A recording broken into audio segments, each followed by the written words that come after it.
Bom dia, bom dia, bom dia. Bom dia Conectando-se. ao Facebook Live. Aguardando os nossos irmãos. Vamos ver quem acordou. Hoje, Sabadão com sábado. chuva, será, pastor? Mas olha, Ei, tô pra sortear tem um carro hoje. esperança? Olha, amor, até nós tivemos que sair a reboque hoje. Ó, a Tânia saiu. Ó, a Tânia. Tânia Ferreira Lima acordou. Parabéns, Tânia, você está concorrendo a um carro. Né? Mas para pra pensar, né, Tânia? Sábado, aqui em Curitiba, com essa chuvinha, né, a Babi, essa chuvinha, né? Meu Deus, que vontade de ficar na cama, gente do céu, né? Que vontade. Ai, mas é isso Cris aí, né, Gomes, gente? Josiane. Né, Cris? Ah, glória a Deus. Cris, o que você tá fazendo, Cris? Você tinha que ter ido pra praia. Você ia pra Pois praia. é. Né? Vai pra praia, Cris. Né? Com chuva eu tô mandando, tá vendo? Percebeu, né? Regina, o Cleo.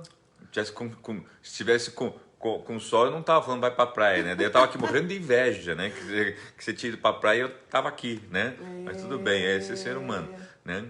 Ai, meu Deus do céu, vamos lá. Então, gente. É isso aí, gente. Que dia é hoje, pastor? Hoje, meu Deus, estou sem até Não, mas calma, aqui tá Veja tudo lá. certo. Hoje é dia 5 de dezembro. 5 de dezembro. Meu 20 Jesus, dias para o Deus. Natal. Quanto? 20 dias, né? 20 dias para o Natal. Hoje, então, dia 5 de dezembro de 2020. A gente gosta de registrar a data, gente, né? Porque a gente nunca sabe, né? Quando que a pessoa vai ver o vídeo, vai assistir o vídeo. Eu estava vendo agora de manhã, eu tava mostrando para a pastora. Né? Eu gosto muito de assistir, acompanhar um teólogo, o nome dele se chama Luiz Saião. Ele foi um dos tradutores, né? Tradutores mesmo, gente, né? Da Bíblia. O nome dele se chama Luiz Saião, ele é teólogo batista. Ele não é só teólogo, ele é teólogo, ele é um monte de coisa. É um cara muito conhecido mesmo no meio cristão. E ele tem um trabalho muito bacana chamado Rota 66. E ele tem lá, nesse canal, ele tem 12 mil e poucas pessoas inscritas. Né? Então, e ele tinha lá um vídeo dele, assim, onde ele fantástico, ele discorre sobre vários assuntos. E ele tinha 12 mil inscritos, e ele ensinando, né, a palavra de Deus, e ele tinha apenas 68, né? 68 visualizações, com 12 mil inscritos, gente.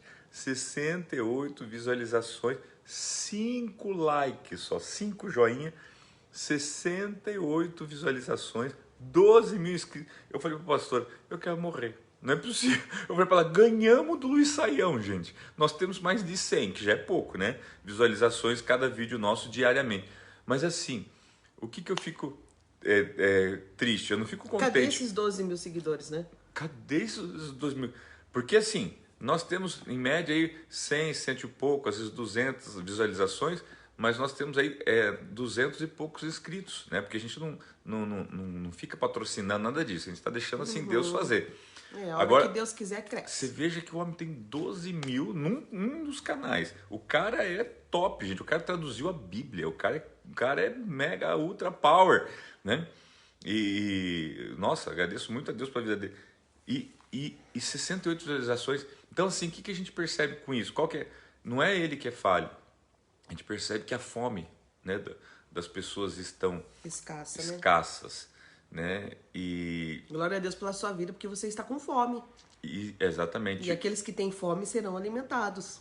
E você sabe por que a fome deles não estão com fome, está escassa? Porque eles estão empanturrados de outra coisa que não é a palavra do Senhor. Exatamente. E isso traz um diagnóstico ruim. Por que um diagnóstico ruim? Significa que muito em breve, possivelmente, eles vão ter que passar escassez, né? Para que tenham fome, para que Deus possa trazer essas pessoas para perto, porque Deus ama, né, essas pessoas. E o sinal da saúde espiritual de cada um é o quanto a pessoa tem fome, né? Isso. Pode ver, a pessoa doente, ela não tem vontade de comer, né? Às vezes a ponto de ter que colocar aquela alimentação, né, parental, né? Exato, parental, alguma coisa assim. É isso, alguma coisa assim, né? Então, assim, porque ela não consegue mais se alimentar por si mesma, o tamanho a debilidade da pessoa.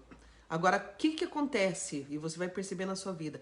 Quanto mais você se alimenta da palavra do Senhor, ela vai produzir mais fome em você. É verdade. É uma fome que você está aqui hoje saciando essa fome pela palavra do Você Senhor, quer mais. e ela vai produzir mais. Então, o sinal de saúde espiritual é o que isso vai aumentando. É o Quanto contrário, mais né? você come, né, mais você tem vontade de comer a palavra, mais você quer se encher, mais você quer se alimentar. Isso é sinal de saúde espiritual. É verdade. Vamos lá, então? É o contrário. Vamos lá, então. Então, gente, hoje, né, Romanos capítulo 8, nos acompanha aí, tá? E vai ser muito legal, porque o apóstolo Paulo, então, ele deixou para nós hoje. A gente estava ontem, né, capítulo 7. Deixa eu só colocar aqui. Vamos lá, abençoadinho. O meu, ó, travou. Travou, caiu no Aqui. meu. Ah, não, aqui já deu.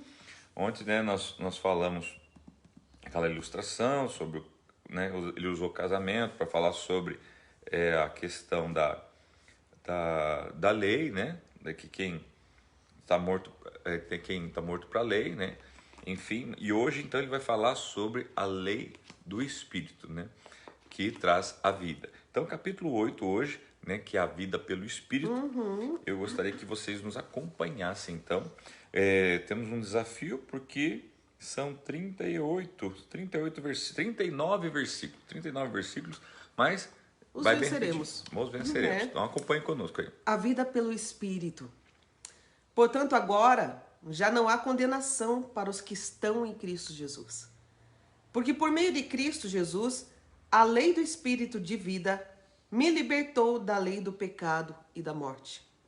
Porque aquilo que a lei for incapaz de fazer por estar enfraquecida pela carne, Deus o fez, enviando seu próprio Filho, à semelhança do homem pecador, como oferta pelo pecado, e assim condenou o pecado na carne, a fim de que as justas exigências da lei fossem plenamente satisfeitas em nós, que não vivemos segundo a carne, mas segundo o Espírito.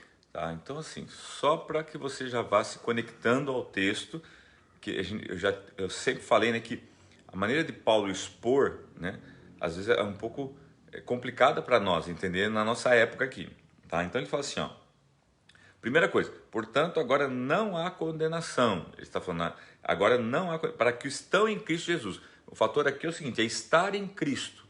Se está em Cristo, não há condenação. Se não estar em Cristo, se você não está em Cristo, ou seja, se você está na lei, então é aquela coisa que a lei, por não você não conseguir cumpri-la na totalidade, ela acaba te condenando. Não porque a lei é mal, mas é porque você não consegue cumprir ela na totalidade, ok? A gente quer que ela, né, sirva de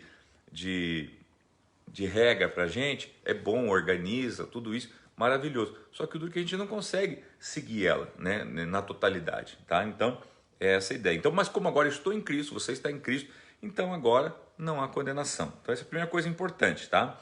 Daí fala assim, porque por meio, né, de Cristo Jesus, agora preste muita atenção nisso, a lei do Espírito De vida.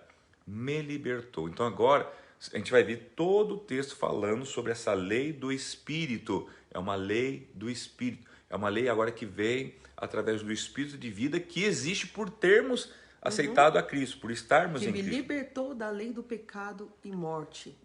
Então tem um espírito de vida operando e agindo. Observe entre que nós. libertou da lei do pecado e da morte. Ou seja, existe a lei do pecado, existe a lei da existe. morte, mas que a lei do Espírito de vida me libertou dessas outras leis. Ok? Exatamente. Tá? Então, por isso que eu falo, é preciso posicionar vocês disso, tá? É isso aí, então. Então, agora vamos continuar. Quem vive segundo a carne tem a mente voltada para o que a carne deseja. Mas quem vive de acordo com o Espírito tem a mente voltada para o que o Espírito deseja. A mentalidade da carne é morte, mas a mentalidade do Espírito é vida e paz. A mentalidade da carne é inimiga de Deus, porque não se submete à lei de Deus, nem pode fazer. Quem é dominado pela carne não pode agradar a Deus. Um pouquinho. Observe que aqui a palavra-chave é mentalidade.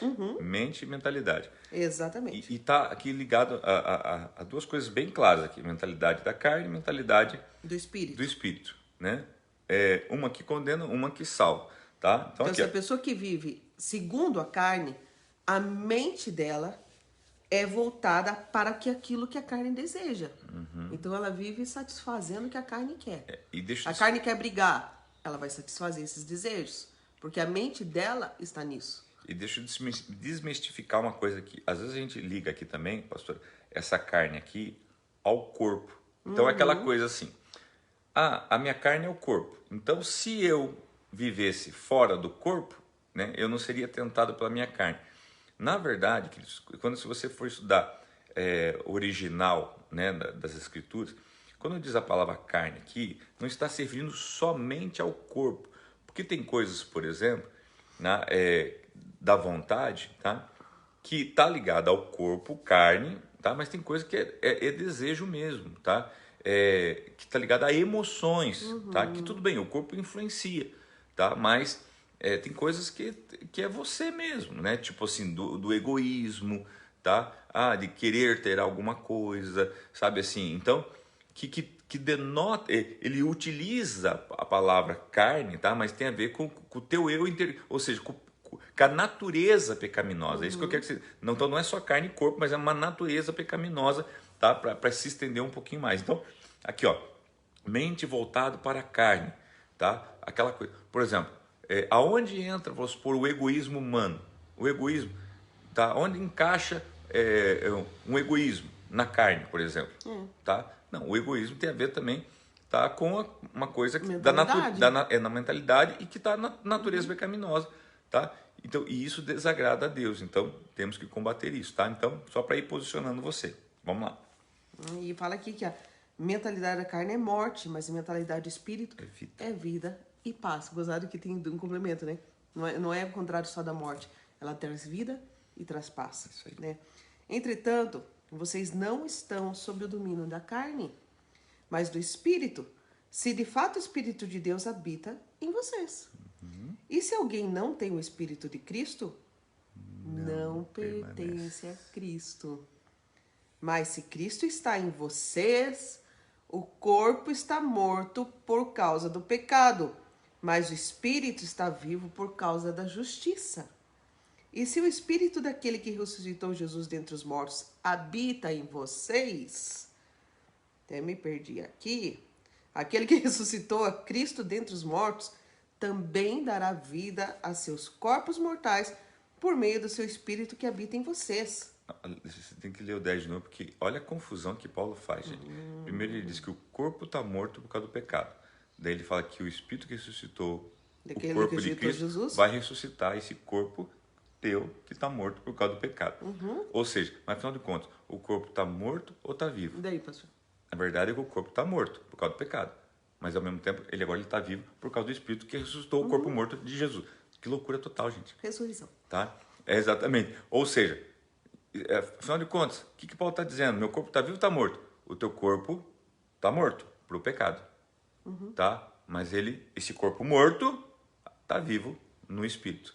Ou seja, você tem que deixar esse teu corpo aqui ressuscitar no Espírito. Tá? Mas morrer para o pecado. Tem que deixar ele morto para o pecado. Mas, de vez em quando, você deixa ele ressuscitar para o Espírito. Tá? Não sei se você conseguiu entender. Tá?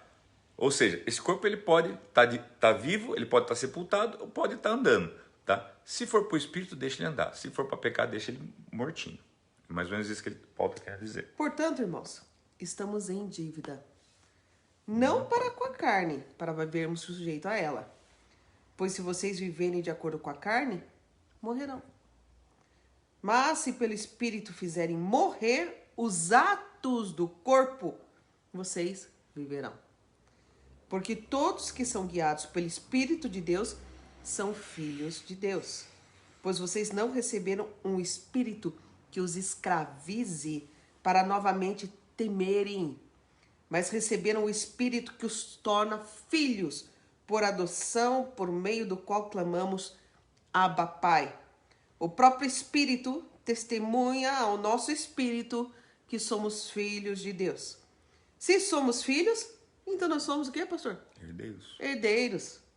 Herdeiros de Deus e cordeiros com Cristo. Se de fato participamos dos seus sofrimentos, para que também participemos da sua glória. Tá? Então aqui revelando, né, o propósito de Deus, que não é fazer com que nós sejamos apenas criaturas, mas é adotarmos, né? E aqui a pergunta que sempre nos faz assim, mas todos não são filhos de Deus? Porque aqui, irmãos, há sempre aquela dúvida, né? Tem gente que fala assim, muitas vezes fala assim, me dá aí um pedaço de pão aí, né? Que às vezes a pessoa que está na rua, me dá um dinheirinho aí, porque eu também sou filho de Deus. Aqui é uma interpretação errada, irmãos, porque na verdade, nem todos são filhos de Deus, todos são criaturas de Deus. Todos vieram de Deus, foram criados por Deus. Agora, filhos de Deus é aqueles que são adotados. E quem é adotado? Quem recebe a adoção é quem aceita Cristo. Olha o que diz o versículo 14. Porque todos os que são guiados pelo Espírito de Deus são filhos de Deus. Então, quem que é filho de Deus? Aquele que é guiado pelo Espírito de Deus. Se a pessoa não é guiada pelo Espírito de Deus, então não é filho. Exato. E se você quiser complementar Simples isso... Simples assim. João 1,12. Grava isso. Evangelho de João 1,12. Mas todos quantos o receberam, deu-lhes o poder de serem feitos filhos de Deus, exatamente, ao que creram no seu nome. Não sendo mais está nascidos... disponível para todos, né, pastor? Exato. Da carne e do Espírito, mas agora, né? Não sendo mais nascido da carne, mas agora da água e do Espírito. Qualquer um pode se tornar filho de Deus a partir do momento que decidir ser filho de Deus, né? Então ele o adota, ele o traz como filho. E você, o que vai comprovar que você é filho dele é por aquilo que você é guiado pelo Espírito de Deus. Sua vida é guiada pelo Espírito de Deus. Exato. Tá? Eu queria salientar aqui, pastor, no versículo 15 ele diz que nós não recebemos um espírito que nos escravize para novamente ter medo, né? Eu gosto muito de falar isso, porque assim, hoje se vive no medo, né?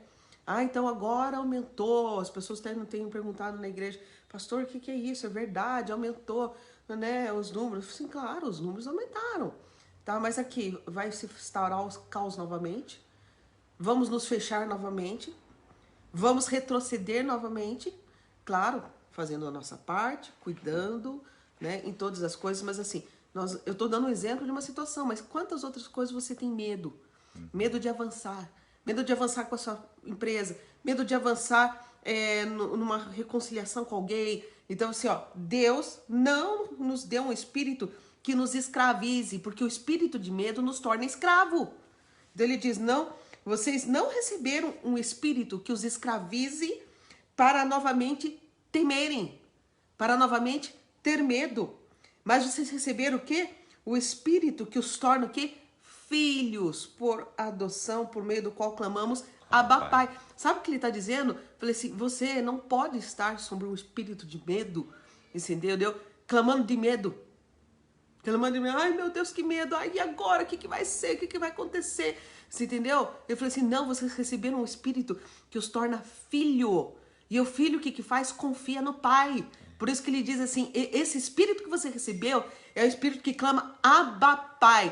Paizinho querido, tipo paizinho assim, querido. Eu tenho um pai que me cuida. Eu tenho alguém que me cuida. Ou versão, a profeta, a nossa profeta aqui, né, que está aqui com a gente. O Papito? O Papito, o Papito, né? O paizinho ou o Papito, né? Você tá entendendo? Então, tipo assim, quando você tiver medo, pense nesse versículo 15 aqui, de Romanos 8.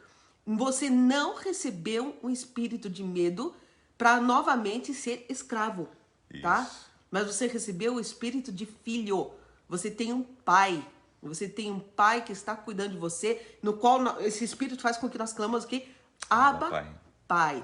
Tipo assim, eu tenho um pai que está cuidando de mim. E qualquer coisa que acontecer comigo está sob a tutela do meu pai, que está nos céus. O meu, seu pai. Tá entendendo? Exatamente. Isso é tremendo, gente, se a gente entender isso.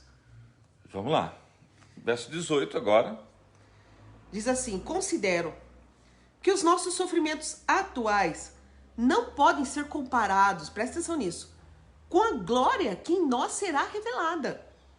A natureza criada aguarda com grande expectativa que os filhos de Deus sejam revelados, pois ela foi submetida à inutilidade, não pela sua própria escolha, mas por causa da vontade daquele que a sujeitou na esperança de que a própria natureza criada será libertada da escravidão, da decadência em que se encontra, recebendo a gloriosa liberdade dos filhos de Deus.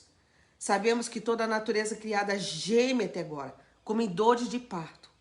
E não só isso, mas nós mesmos que temos os primeiros frutos do Espírito, gememos interiormente, esperando ansiosamente nossa adoção como filhos, a redenção do nosso corpo. Pois nessa esperança fomos salvos. Mas esperança que se vê não é esperança. Quem espera por aquilo que está vendo? Mas se esperamos o que ainda não vemos, aguardamo-lo pacientemente. Da mesma forma, o Espírito nos ajuda em nossa fraqueza, pois nós não sabemos como orar. Mas o próprio Espírito intercede por nós com gemidos inexprimíveis, e aquele que sonda os corações conhece a intenção do Espírito, porque o Espírito intercede pelos santos de acordo com a vontade de Deus. Gente, meu Deus, que texto maravilhoso. Muito jóia.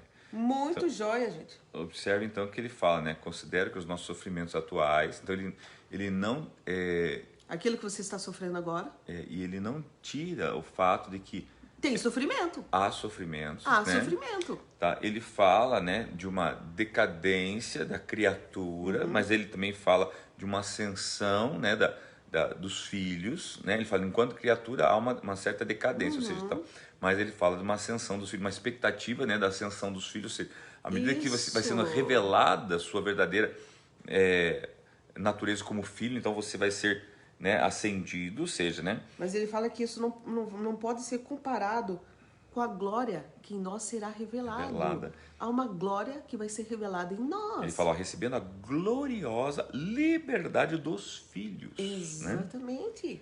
Tá? E aqui, ó, no 19 ele diz, né, a natureza criada aguarda com grande expectativa que os filhos de Deus sejam revelados. A revelação dos filhos de Deus, a manifestação dos filhos de Deus. Ele usa a expressão para dizer isso assim, ó, que a natureza criada geme até agora como em dores de parto. O que é dores de parto? É aqui que está esperando para nascer. Para nascer. A criatura geme porque ela está esperando para nascer. Nascer o quê? Os filhos, né? Tá, para vir para fora como os filhos. Então era a criatura, mas, né? Esperando sair como filhos. Tá?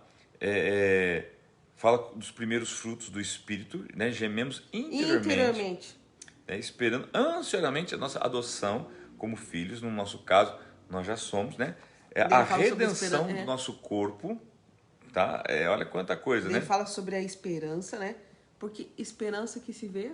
não é esperança. Não é esperança. Né?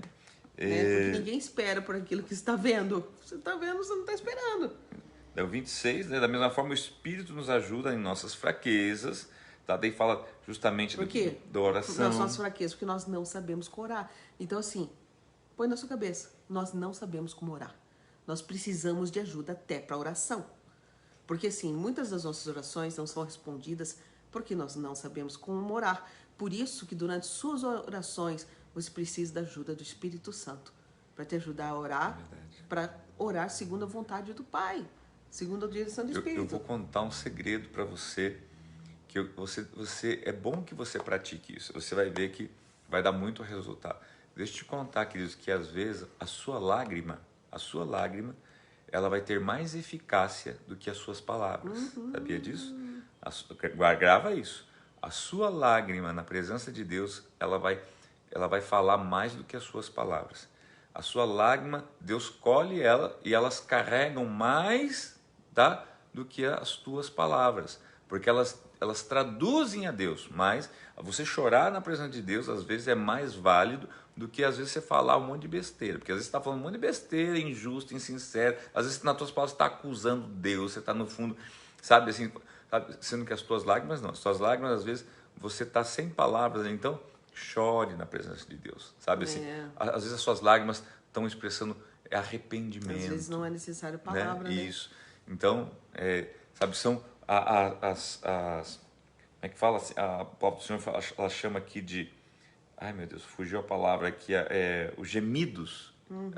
Os gemidos inexprimíveis. Aqui no 26, né? Mas o próprio Espírito intercede por nós com gemidos inexprimíveis. Em quantos momentos eu falo para o Senhor, pai, eu tô precisando de colo. Uma criança que precisa de colo, ela não quer falar muito. Ela só quer ser aconchegada no colo. E o pai sabe justamente aquilo que ela precisa. Né? E aqui no 27 ele diz, e aquele que sonda os corações, mesmo você não falando palavras, ele que sonda o coração conhece a intenção do Espírito, porque o Espírito intercede pelos santos de acordo com a vontade de Deus. Olha só, por isso que a gente tem que ter o Espírito Santo como um parceiro, como um amigo, porque ele intercede pelos santos de acordo com a vontade de Deus. E se ora segundo a vontade de Deus, intercede por nós segundo a vontade de Deus, é certo que você vai receber. O Espírito intercede de acordo com a vontade de Deus. Com a vontade de Deus. Agora, a minha carne não intercede de acordo. Ela intercede de acordo com a minha vontade. Se não tiver de acordo, não há resposta. Não tem resposta. Entendeu? Vamos lá, pastor. Bom. Verso 28. Sabemos que Deus age em todas as coisas, para o bem daqueles que o amam, dos que foram chamados de acordo com o seu propósito. Pois aqueles que de antemão conheceu, também os predestinou para serem conformes à imagem de seu Filho, a fim de que ele seja o primogênito entre muitos irmãos. E aos que predestinou, também chamou, aos que chamou, também justificou, aos que justificou, também glorificou. Que diremos, pois, diante dessas coisas? Se Deus é por nós, quem será contra nós? Aquele que não poupou seu próprio Filho, mas o entregou por todos nós, como não nos dará com ele de graça todas as coisas? Quem fará alguma acusação contra os escolhidos de Deus? É Deus quem os justifica. Quem os condenará? Foi Cristo Jesus que morreu, e mais, que ressuscitou, está à direita de Deus e também intercede por nós. Quem nos separará do amor de Cristo? Será tribulação, ou angústia, ou perseguição, ou fome, ou nudez, ou perigo, ou espada? Como está escrito, por amor de ti, enfrentamos a morte todos os dias. Somos considerados como ovelhas destinadas ao matadouro. Mas em todas essas coisas, somos mais que vencedores por meio daquele que nos amou. Pois eu estou convencido de que nem morte, nem vida, nem anjos, nem demônios, nem o presente, nem o futuro, nem quaisquer poderes, nem altura, nem profundidade, nem qualquer outra coisa na criação será capaz de nos separar do amor de Deus que está em Cristo Jesus, nosso Senhor. Gente, isso aqui, Paulo queria o quê? Blindar a todos nós de qualquer mal. Se você entender isso aqui, você vai entender o seguinte, que não existe nenhum poder maior do que o poder do nome de Jesus e o poder de Deus, e nada vai não existe nada que pode ser maior do que ele na sua vida. Se você, veja bem, você que vai dar legalidade para o inimigo agir na sua vida, porque se você crê... Eu sempre gosto de dizer assim, o inimigo só tem poder na sua vida nas áreas que você entregou a ele. Que você entregou a ele, exatamente. Ele não tem nenhum poder contra você, a não ser aquele que você dá a ele. Exatamente. Porque o inimigo age somente na legalidade, gente. Ele só age na legalidade. Ele não pode agir ilegalmente, porque ele não tem autorização para isso. Então, assim, ele tem que buscar brechas para poder agir. Então, assim, ele só age na sua vida quando ele tem uma brecha, porque ele possa agir. Agora, então entenda o seguinte, verso 28. Sabemos que Deus age. Deus age. Em todas as coisas. Todas as coisas. Não em algumas, é em todas. Todas as coisas, tá? Para o bem daqueles que amam a Deus segundo o seu propósito. Daqueles que foram chamados. Exatamente, tá? Queridos, então, Deus age em todas as coisas, juntamente. Se é em todas, eu digo para você, Deus age nas coisas boas e Deus age nas coisas ruins também. Nas coisas ruins, tá bom? Paulo estava lá na ilha de Patmos, queridos, uma cobra mordeu ele, tá? Uma cobra tem veneno, tá? Deus agiu na cobra que tinha veneno, para mostrar o quê?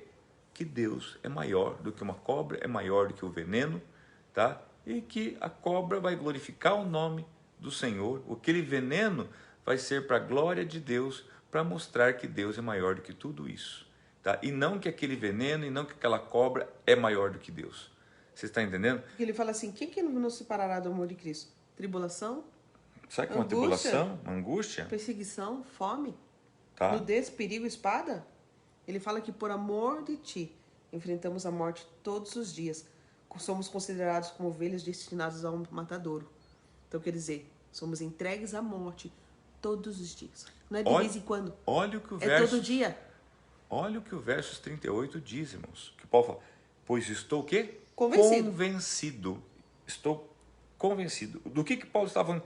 Que nem a morte, Nem vida, nem vida, nem anjos, nem anjos, nem demônios, nem demônios, nem o presente, nem presente, nem futuro, nem o que está por vir ou futuro, nem qualquer poder, nem qualquer poder. nem altura, Olha só, agora olha o que vai profundidade. desenhar isso agora que ele fala. Nem altura, nem profundidade. Olha o que vai desenhar, olha o desenho que eu vou fazer aqui. Nem altura, nem profundidade, nem outra coisa será capaz de separar do amor de Deus que está em Cristo Jesus. Numa outra versão fala, nem altura, nem profundidade, nem largura e nem comprimento. Desenha certinho uma cruz, queridos. Tá? Nada vai nos separar do amor de Cristo. Nada, queridos. Porque Cristo, queridos, é a nossa salvação. E quando ele fala de tribulação, espada, que não nos separará do amor de Deus, ele diz assim, mas em todas estas coisas, somos mais que vencedores por meio daquele que nos amou. Em todas essas coisas o quê? Tribulação, angústia, perseguição, fome, nudez, perigo, espada. Em todas essas coisas, há um veredito. Nós somos mais que vencedores. Você está entendendo? Amém. Então, essa é a lei do quê? Do Espírito e vida. Espírito de vida. Exatamente. Tá? Queridos, então, se nós entendermos isso, tá? Eu não vou ter problema? Não, vai ter sim. Eu não vou ter luta? Não, vai ter sim. Mas você já é mais que vencedor. Mas já é mais que... É você perseverar, é você crer, é você resistir. Você está condenado a ser mais que vencedor. Exatamente. É como o pastor falou, você está condenado a ser mais do que vencedor em Cristo Jesus. Mesmo quando dá errado, dá certo. Tá? Lembrando que os seus gemidos fazem parte, né? Os seus gemidos, a sua oração, as suas lágrimas, são as suas melhores intercessões, tá? E deixe que o Espírito Santo interceda por você com gemidos inexprimíveis, porque ele está ali, ó, conectado, né, ao Espírito de Deus, e vai haver ali alinhamento, né, e resposta imediata, tá bom? Por que você está gemendo nessa semana, né? Volta lá, grifa sua Bíblia. Quanta coisa maravilhosa ele diz. Você é mais que vencedor. É isso que importa. Isso aí, gente. Gente, que Deus abençoe. Hoje um pouquinho mais longuinho, né? Mas de muita validade. Deus abençoe todos vocês. Vamos aqui cumprimentar rapidinho aqui todos vocês. Vamos